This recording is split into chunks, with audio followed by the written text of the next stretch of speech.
पापा देखो ना, माँ ने आज फिर मुझे मेरा मनपसंद सूट नहीं दिलाया। बाजार से आते ही मानसी ने मचलते हुए अपने पापा से शिकायत की। ओहो रमा, तुम भी ना दिला देती बच्ची को उसका मनपसंद सूट।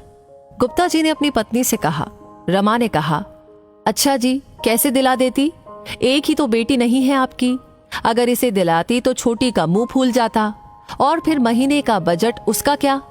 अरे मेरी लाडो बिटिया, तू चिंता मत कर। तुझे ऐसे बड़े घर में ब्याहूंगा कि वहां तुझे किसी भी चीज की कोई कमी ना होगी।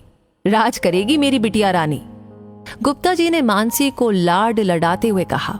किसी बड़े घर में ब्याहने का सपना लेकर ही मानसी बड़ी हुई थी। सुंदर और सुघड़ तो वो थी ही, अच्छे अच्छे घर से उसके लिए रिश्ते आने लगे।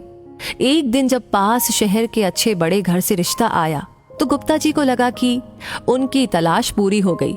लड़के वालों की बस यही डिमांड थी कि बारात की खातिरदारी अच्छे से होनी चाहिए। इतना अच्छा रिश्ता देखकर गुप्ता जी ने उनकी ये मांग सहर्ष स्वीकार कर ली। अपनी हैसियत से बढ़कर गुप्ता जी ने मानसी की शादी पर खर्चा किया ताकि लड़के वालों को कोई कमी नजर न आए। शादी बहुत ही धूमधाम से हुई। एक से बढ़कर एक साड़ियां, लहंगा और जेवर लड़के वालों ने चढ़ाए। मानसी तो अपने भाग्य पर इतरा रही थी। सभी बहुत खुश थे। मानसी शादी करके अपने ससुराल चली गई। इतना आलीशान बंगला, गाड़ियां, सब कुछ तो था वहां। ससुराल में कदम रखते ही द्वार छिकाई पर ननद ने नेग मांगा। मानसी ने अपने पर्स से 1100 रुपए का लिफाफा निकालकर दे दिया। ननद ने नाक भों सिकोड़कर सास से कहा, ये क्या माँ, हमारी क्या इतनी ही औकात है? सास ने कहा, अरे बेटा, अभी ये नहीं है ना, इसी क्या पता हमारे घर में बहन बेटियों को क्या नेक देते हैं। तू आ, मैं अपनी लाडो को सोने के झुमके दूंगी। सुबह मानसी नहा धोकर अपने मायके से लाई सुंदर सी साड़ी पहनकर तैयार हो गई। जब वो कमरे से बाहर निकली तो सास ने देखते ही टोका, बहू ये क्या पहन लिया? इतने मेहमानों में ये साड़ी अच्छी नहीं लगेगी। जाओ और हमने जो जरी वाली लाल साड़ी दिलाई थी वो पहन कर आओ। अब तुम्हें हमारे घर के तौर तरीके से रहना होगा। दूसरे दिन पहली रसोई में मानसी ने सबके लिए बड़े मन से छोले भटूरे और हलवा बनाया। डाइनिंग टेबल पर बैठते ही सब बातें बनाने लग गए। देवर बोला, मम्मा मेरा सैंडविच कहाँ है? तो ननद बोली, इतना हेवी ब्रेकफास्ट, मैं तो ये कभी नहीं खाने वाली। सास ने कहा, बेटा तुम्हारी भाभी छोटे घर की है ना, उसे क्या पता हमारे घर में क्या खाते पीते हैं। मानसी के पति ने भी बस नाम मात्र ही चखा। एक हफ्ते के बाद मानसी को पग फेरे के लिए बुलाना था।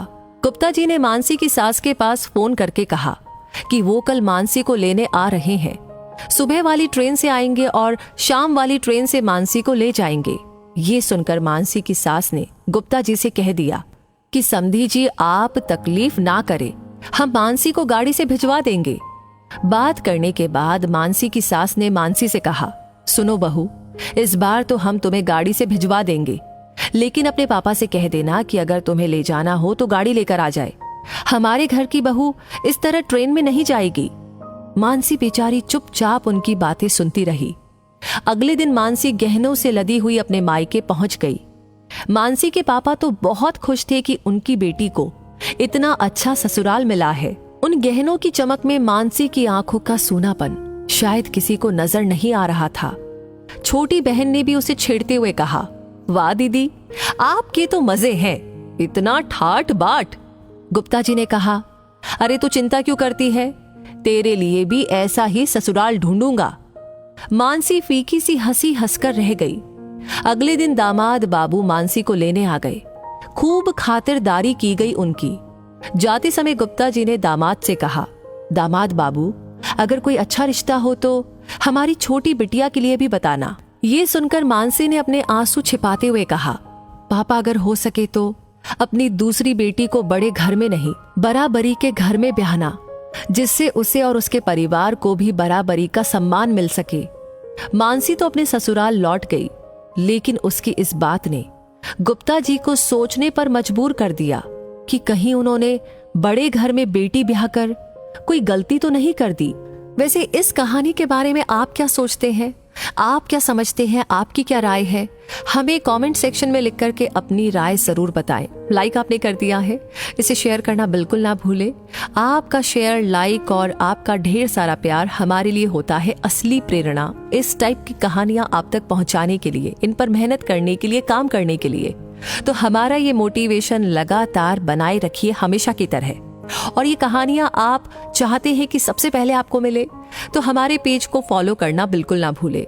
मैं मिलूंगी बहुत जल्दी ही और ऐसी कहानियों के साथ। तब तक के लिए आपसे कहूंगी धन्यवाद।